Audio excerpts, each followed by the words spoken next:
우리 요 앞에 내용들을 통해서 사람들이 거짓 증인까지 그렇게 동원해가지고 예수님을 죽이기 위해서 온갖 거짓말로 이렇게 예수님을 모함하는 그런 내용들을 지난번에 살펴보았습니다. 그런데 이 사람들이 예수님을 죽이고자 마음을 먹고 온갖 거짓으로, 그리고 뭐 자기들끼리 그 거짓말도 서로 맞지 않은 그런 어설픈 거짓말이었지만은 이들이 오늘 읽은 마가복음 14장 60절에 기록되어 있는 것처럼 이 사람이 너를 치는 증거가 어떠하냐 그렇게 물어도, 그러니까 한마디로 너는 이렇게 너에 대해서 증거하는 사람들이 많은데 왜 너는 입을 열지 않느냐, 그렇게 다그치는 겁니다. 그런데 그래도 예수님께서는 침묵하고 아무 대답도 하지 않으셨다 이렇게 나옵니다. 그래서 이 사람들에게는 지금 예수님이 바른 말로 대답을 해도 이 사람들은 이미 예수님이 무슨 말을 해도 들을 생각이 없는 사람들이에요. 그리고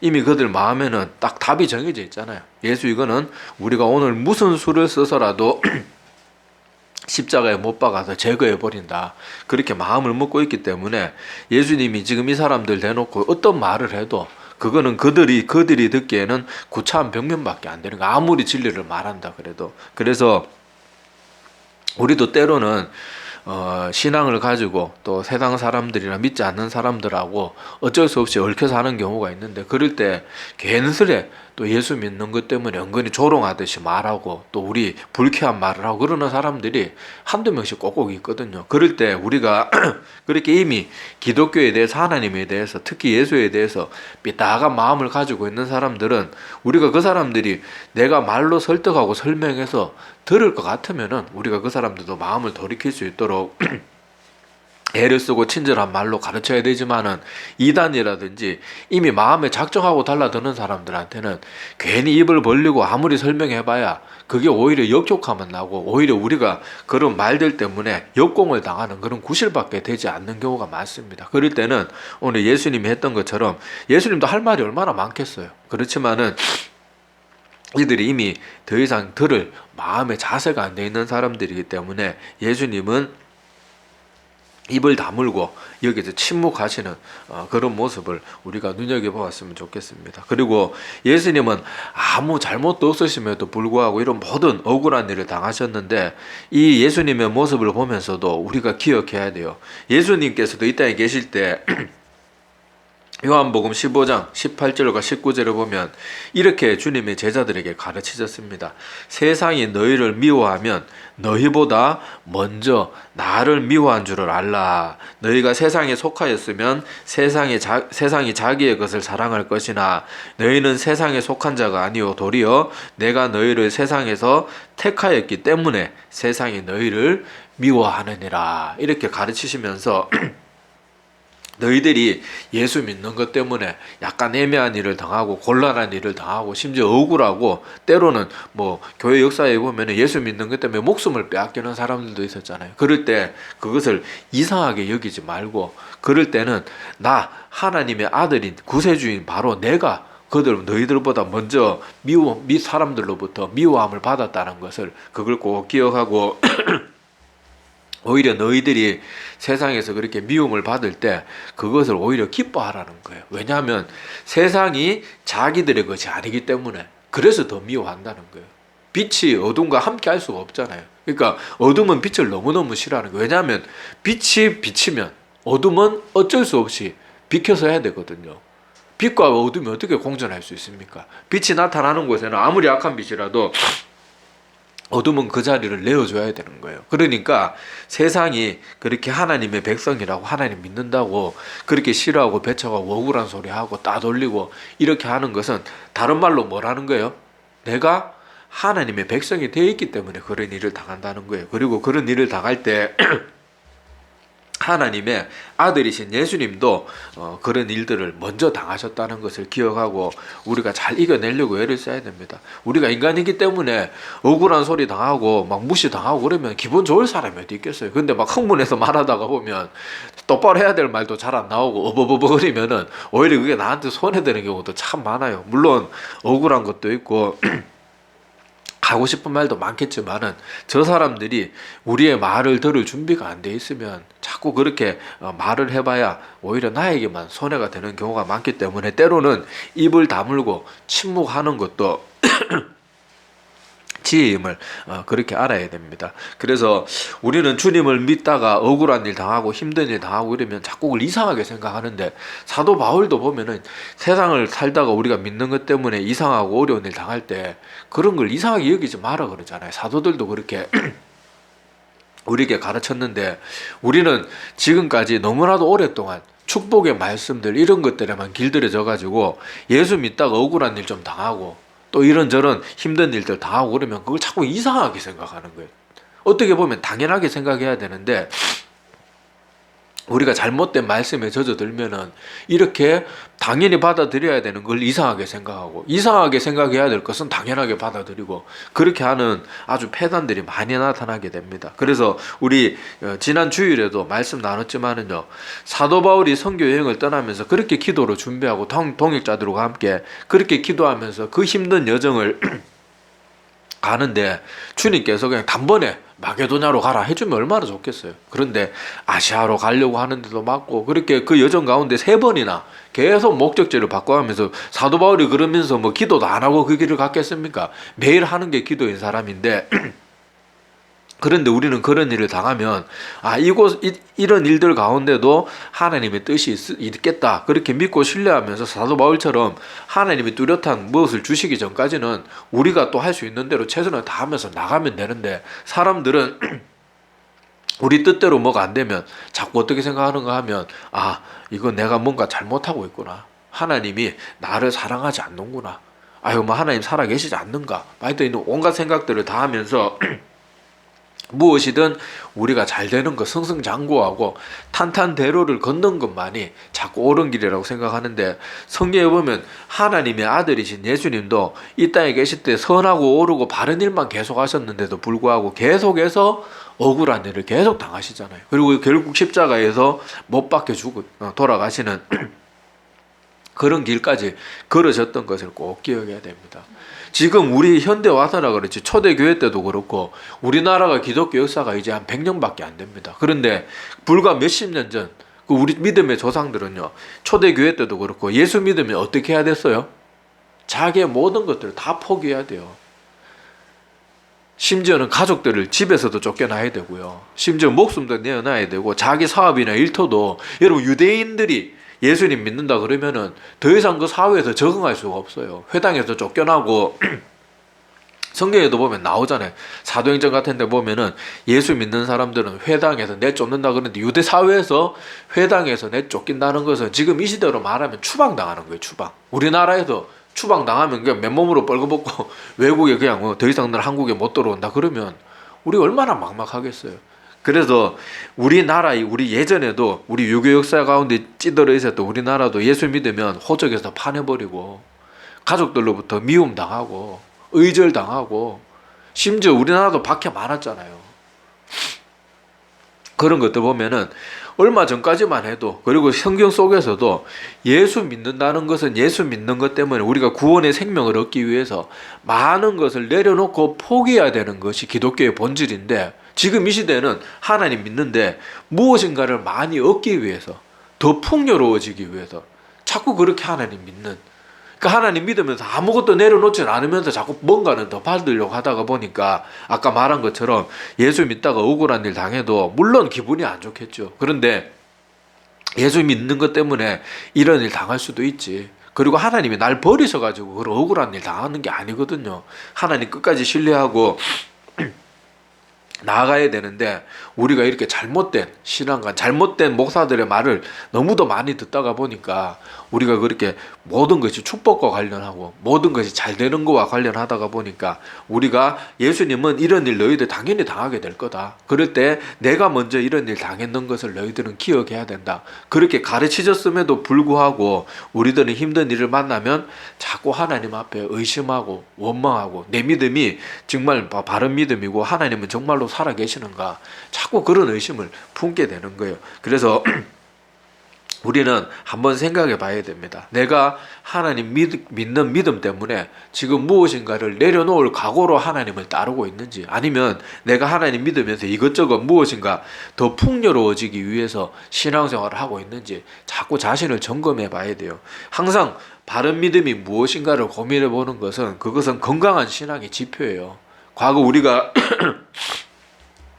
신앙생활을 모범적으로 잘했다고 그렇게 일컬어지는 역사 속에 청교도들이 했던 일이 뭔가 하면은 맨날 말씀과 비추어서 우리가 신앙생활 똑바로 하고 있는가, 잘못하고 있는가, 그걸 날마다 그렇게 성경 말씀 가운데서 자기의 삶을 돌아보고 그렇게 짚어보면서 그렇게 경건하게 살았거든요. 그러니까 청교도 퓨리탄, 순수한 사람들 뭐 그런 뜻을 가지고 있잖아요. 그런 식으로 우리가 믿음을 건강하게 지켜가는 거, 그것이 올바른 모습이에요. 우리가 신앙생활 하면서 내가 바르게 믿고 있나, 믿고 있지 않나, 아무 고민도 하지 않고 대충대충 신앙생활 하는 것은, 그것은 옳은 모습이 아닙니다. 그건 옳은 모습이 아니고 위험한 모습이에요. 우리가 이 땅에 살아가는데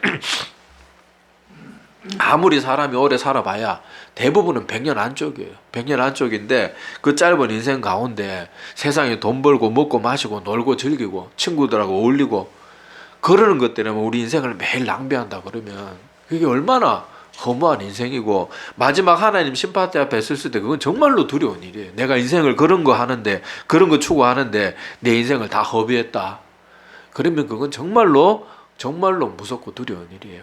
그렇지만 아까 말했던 그 청교들이나 그런 사람들처럼 정말로 내가 바르게 신앙생활을 하고 있나, 그렇게 자기의 믿음을 날마다 성경 말씀과 비추어 보면서 점검하면서 거룩한 삶을 살기 위해서 몸부림을 쳤던 사람들은 나중에 하나님 앞에 섰을 때, 우리가 물론 예수님처럼 완벽한 삶을 살아낼지는 못할지라도 그래도 그런 열심히 있는 사람들의 삶은 주님 앞에 섰을 때, 하나님, 제가 주님 앞에 부끄러운 모습은 참 많지만 그래도 말씀대로 살기 위해서 그래도 내 나름대로 최선을 다하는 삶을 살았습니다, 그렇게 고백할 수 있으면 그게 얼마나 복되고 값진 삶이겠어요. 그래서 우리가 그런 삶을 선택할 수 있어야 됩니다.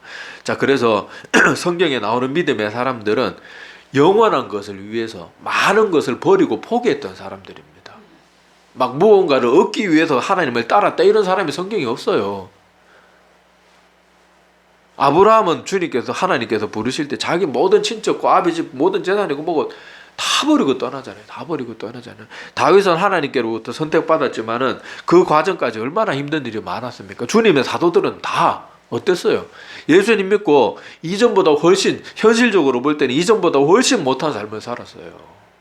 하루 종일 뭐 사람들한테 쫓겨다니고 목숨 구걸해야 되고 얼마나 힘들었는지 몰라요. 그렇게 열심히 애쓰고 수고하고 돈 한 푼 안 받고 선한 일 하는데도 가는 곳마다 매질당하고, 같은 동족들이 편들어 주기는커녕 맨날 재판정에 세워가지고 채찍질 해가지고 다시는 그런 말 하지 마라 그러면서 쫓아버리고, 그랬던 모습들이 성경에 나오는 믿음의 사람들의 모습이거든요. 그러니까 우리가 지금 신앙생활하는 모습과 과거 성경에 기록되어 있고 우리 기독교 역사 속에서 하나님을 바르게 믿었다는 사람들의 모습과 얼마나 다른지를 우리가 좀 충격적으로 깨달아 봐야 돼요. 충격적으로. 우리가 너무도 뭔가 다르다는 걸 깨달아야 됩니다. 아까도 말했다시피 무언가 자꾸 더 얻기 위해서 살아가는 사람들이 얼마나 비참한지 보세요. 지금 저 러시아의 푸틴 보십시오. 자기 권력과 자기 뭐 그런 것들 조금 더 유지하려고 이제 살 날이 얼마 남았다고.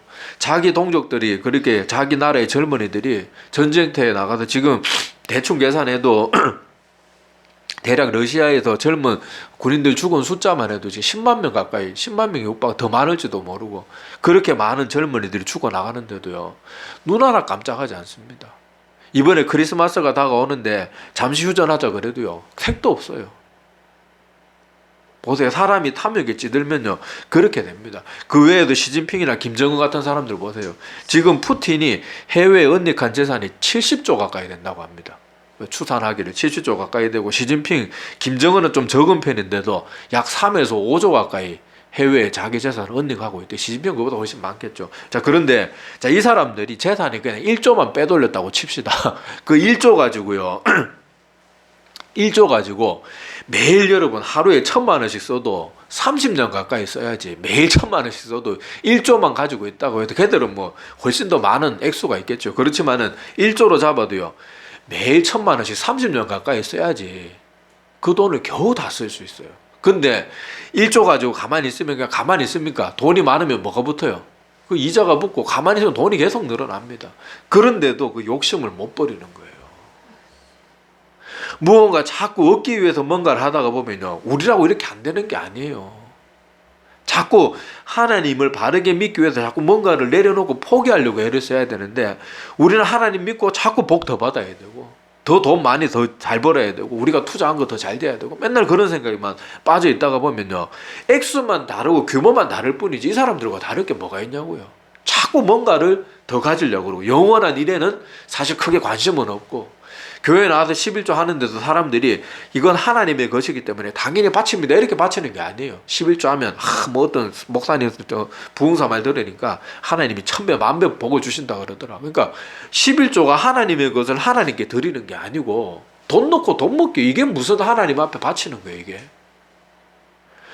하나님 앞에 헌물을 드리는 게 하나님께 감사하고 하나님이 것이니까 드리는 게 아니고 이거 바치면 하나님 더 많이 주셔야 돼요. 그게 무슨 헌금이냐고요. 내가 가난한 사람들을 돕는데 내가 정말 저 사람을 불쌍하고 정말 저 영혼을 사랑하는 마음으로 돈을 그렇게 돈이라든지 뭐 어떤 물건이라든지 그렇게 사다 주고 그러는 것은 그 사람을 위한 것이 되지만은 너 앞으로 이거 1000배 만배로 갚아야 된대 그런 식으로 주면은 그게 뭘 그 사람을 돕는 거예요. 빚쟁이로 만드는 거지. 하나님은 천지 만물의 주인이고 우리가 가진 모든 것의 주인이거든요. 그러니까 우리가 그런 것들을 한번 생각해 보면서 예수님도 그랬고 주님의 제자들도 그랬고 많은 믿음의 사람들이 예수 믿는 것 때문에 억울한 일 당하고 심지어 목숨을 빼앗기고 온갖 어려움을 다 당했지만은 그럼에도 불구하고 그 믿음을 위해서 살았던 그 사람들을 우리가 기억합시다. 그리고 내 영혼에 다시 한번 질문해 보시기를 바랍니다. 나는 풍요로워지기 위해서 하나님을 믿고 있는가? 아니면 진정으로 풍요로워지기 위해서 내가 모든 것을 내려놓고 있는가? 이것을 한번 가만히 그리고 진지하게 꼭 생각해 볼 필요가 있어요. 다시 한번 질문해 보세요. 나는 풍요로워지기 위해서 믿고 있습니까? 아니면 진정으로 풍요로워지기 위해서 내려놓고 있습니까? 그것을 한번 우리 자신에게 질문해보고 답을 해보는 것도 좋을 줄로 압니다. 자, 이렇게 말도 안 되고 억울한 소리들 앞에서는 예수님이 어차피 대답해봐야 그들은 들을 준비가 안 돼 있기 때문에 침묵하셨지만은 진리와 관련된 말씀에는 담대하게 답하는 주님의 모습을 오늘 볼 수가 있어요. 자, 오늘 본문 말씀 61절과 62절 한번 보시기 바랍니다.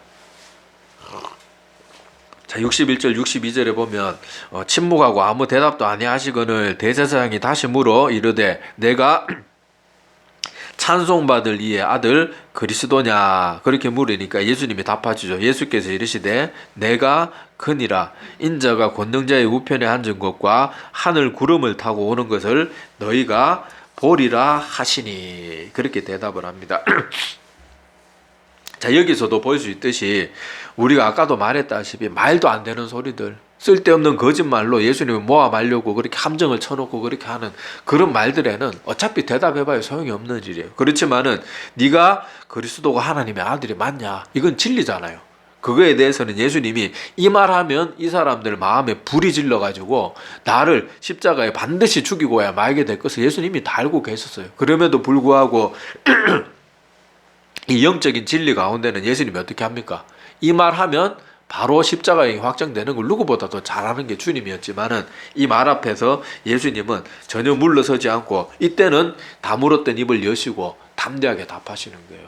맞다. 너희들이 말하는 찬송받으리 바로 그의 아들 바로 내가 그 사람이다. 그래서 62절에 보면 예수께서 이르시되 내가 그니라 이렇게 말하고 여기만 말한 게 아니고 또 나중에 내가 다시 심판주로 오게 될 것까지 말합니다. 인자가 권능자의 우편에 앉은 것과 그러니까 앞으로 부활할 것까지 말하고 계시죠. 하늘 구름을 타고 오는 것을 이거는 나중에 먼 재림주로 종말일 때 오실 예수님의 모습을 말하는데 하늘 구름을 타고 오는 것을 너희가 보리라 하시니 이렇게 말하면서 예수님이 아주 명확하게 대답하시고 앞으로 예수님이 하게 될 일까지 이 짧은 말 속에 다 말씀하시는 거예요. 너희가 나를 죽이게 될 것이지만은 나는 권능자의 우편, 여기 권능자는 성부 하나님을 말하죠. 다시 너희들이 아무리 나를 죽여봐야 나는 다시 부활해서 하나님 우편 원래 있던 자리로 돌아가게 될 것이고 이제 때가 되면은 내가 하늘 구름을 타고 모든 사람이 볼 수 있게 다시 올 것이다. 그러니까 뭐 어떤 이단 사이비들 교주들이 나타나가지고 전부 지들이 뭐 나는 예수다, 뭐 나는 그리스도다, 뭐 나는 심지어 지가 하나님이라 성부 하나님이라 하는 그런 말도 안 되는 인간도 있어요. 그런데 걔들이 하늘로 구름 타고 오는 걸 본 사람이 누가 있냐고요. 그러니까 다 성경대로면 다 그런 사람들 말은 다 안 믿어도 되는 말들이거든요. 자, 분명히 예수님이 다시 오실 때는 하늘 구름을 타고 오실 것이라는 것을 우리가 잘 보아둬야 됩니다. 하여튼 중요한 것은 예수님이 진리 앞에서는 그 할 말을 하시고 대답할 것을 하셨다는 거예요. 이것을 우리가 기억해야 됩니다. 쓸데없는 말들에는 우리가 때로 억울하고 손해를 좀 보더라도 말해봐야 도움이 안 되는 그런 말들에는 조금 손해보고 차라리 침묵하고 입 다물고 있는 게 낫지만은 진리를 어지럽히고 진리에 관해서 거짓된 말들을 할 때는 우리가 담대하게 그거에 대해서 또 말을 할 줄 알아야 됩니다. 그래서 어떤 사람들이 믿는 사람들이 자기 그냥 머릿속에 생각을 가지고 전혀 기독교적인 거 아닌 거 가지고 막 말을 하면 그런 건 바르게 말해줘야 돼요. 어떤 사람들 만인구원설에 빠져 있는 사람들이 있어요. 그러니까 하나님은 사랑이 너무 많은 분이시기 때문에 그것까지는 맞아요. 그래서 아무리 죄가 많은 사람도 결국은 다 하나님께서 구원해 주실 것이다. 근데 성경에 그런 말이 없잖아요. 저도 그랬으면 좋겠어요. 저도 하나님이 아무리 흉악한 죄인이라도 조금 그냥 지옥에서 번복해 보이시고 난 다음에는 다 구원해 주셨다면 전 정말로 그거 정말 너무도 바랍니다. 그런데 성경에는 그런 말이 없어요. 그런데 자기 머릿속에 생각으로 그런 말하는 사람이면 아무리 자기 교회 담임 목사고 총회장이고 우리 교단을 뭐 좌지우지하는 대단한 능력을 가진 사람이라도 그런 사람들 앞에서는 바른 말을 할 수 있어야 돼요. 아니 성경 어디에도 그런 말이 없습니다. 저도 정말로 그렇게 되기를 바라지만 성경이 없는데 왜 그렇게 말씀을 하십니까? 그리고는 그런 사람들하고 도저히 의견이 이렇게 아무리 성경으로 말해도 되지 않으면 돌아설 수 있어야 돼요. 그런 용기와 분별력을 가져야 됩니다. 자, 그리고 우리 여기 보면은 우리가 악한 사람들에게도 본받아야 될 모습이 있는데 여기 대제사장들이 성부 하나님에 대해서 말할 때 여호와 하나님 이렇게 말하지 않고 찬송받을 이 이렇게 말하는데 자, 오늘 시간이 많이 가서 요거는 다음 주에 우리가 찬송받을 이가 무엇을 의미하는지 그것에 대해서 좀 재밌는 그런 말들이 있으니까 그것들 다음 시간에 한번 나눠보도록 하겠습니다. 그러니까 악한 자들에게서도 심지어 주님을 대적하는 대적자들에게서도 본받을 거 있는 경우가 참 많아요. 그런 것들은 우리가 한번 또 진지하게 생각해보는 그런 시간들을 다음 주에 또 가지도록 하겠습니다. 그래서 오늘은 예수님이 하나님의 아들이시고 이 땅에 계시는 동안에 선한 일만 했음에도 불구하고 온갖 거짓으로 예수님을 모함하고 억울하게 만들었어요. 그렇지만 예수님이 그런 말들에 일일이 다 변명하고 다 대꾸하고 다 논쟁하고 한 게 아니고 불필요하고 쓸데없는 말들에는 입을 다물었어요.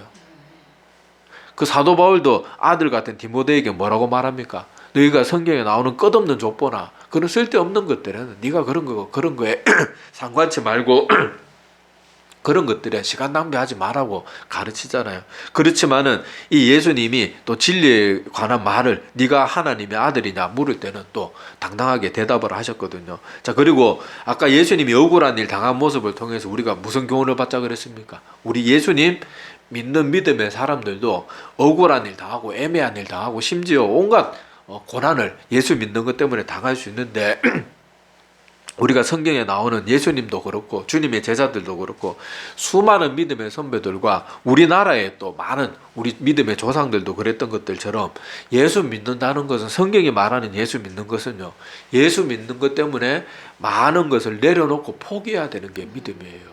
우리가 풍요로워지기 위해서 하나님을 믿는 게 아니고 하나님 영적인 진정한 풍요로움을 누리기 위해서 세상 것들을 내려놓고 포기해야 되는 게 그게 참된 신앙이에요. 예수님도 뭐라 그럽니까? 너희가 나를 따르려거든 재산 다 짊어지고 더 줄 테니까 큰 봉다리 하나 들고 와라 이렇게 가르친 게 아니고 너희가 나를 따르려거든 어떻게 하라 그래요? 십자가를 지고 나를 따르라. 그리고 심지어 아이고 아버지 장례 좀 치르고 가겠습니다. 그러니까 죽은 사람들이 하게 알아서 하도록 놔두고 너는 나를 따르라. 주님의 가르침과 우리가 지금 이해하고 있는 기독교가 너무 달라요. 너무 달라요. 제가 처음 성경 읽을 때 좀 성경을 전에 전혀 몰라 모태신앙이라도 뭐 설교 듣는다고 성경 전체의 내용을 다 알 수는 없잖아요. 그리고 하나님 잘 안 믿을 때는 성경 뭐 설교 듣는다고 머리에 잘 남지도 않고, 그래서 내가 스스로 성경 말씀을 하나하나 읽는데 내가 이때까지 수많은 목사들로부터 들었던 그런 가르침하고 성경 가르침이 너무 달라가지고 제가 처음 성경 읽을 때 받은 충격이 어마어마합니다. 왜 이렇게 다르지? 왜 이렇게 다르지? 왜 이렇게 다르지? 계속 읽을 때마다 생각했던 게 그거예요. 왜 이렇게 내가 들었던 거하고 다르지? 다 예수 믿으면 복 받고 잘 먹고 잘 살고 축복 받는 게 그게 뭐 하나님 잘 믿고 우리 또 복 받고 잘 먹어야 잘 먹고 잘 살아야 그게 믿지 않는 사람들에게 본이 되는 모습이라 그러던데 성경 보니까 안 그렇거든요. 그러니까 우리가 바른 믿음이 무엇인지 꼭 기억하고 내가 풍요로워지기 위해서 믿는지, 진정으로 영적으로 풍요로워지기 위해서 세상적인 풍요함을 좀 내려놓을 줄 아는지, 그렇게 한번 내 믿음을 점검하는 그런 시간들이 되기를 소망합니다. 기도드리겠습니다.